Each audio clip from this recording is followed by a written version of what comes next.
சிவாய நம. நந்தி சிவபெருமான்கிட்ட அடி வாங்கி சப்பையான கண்ணத்தோட காட்சி தரக்கூடிய இந்த கோயிலின் சுவாரஸ்யமான கதையை தெரிஞ்சுக்கலாம் வாங்க. சுந்தரர் ஒரு முறை பக்தி செருக்கோட நடந்துக்கிறாரு.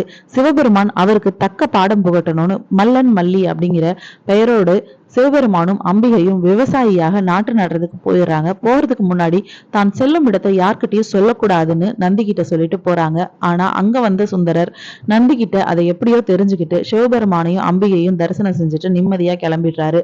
ஆனா கோவத்தோட வந்த சிவபெருமான் தன் கையில இருந்த மண்வெட்டியால நந்தியுடைய முகத்துல அடிச்சிடுறாரு. அதன் பிறகு மன்னிப்பு வேண்டி நந்தி சிவபெருமானை நோக்கி தவம் செய்யறாரு. சிவபெருமானும் அவருக்கு நடராஜ கௌலம் காட்சி கொடுத்து மன்னிப்பும் வழங்குறாரு.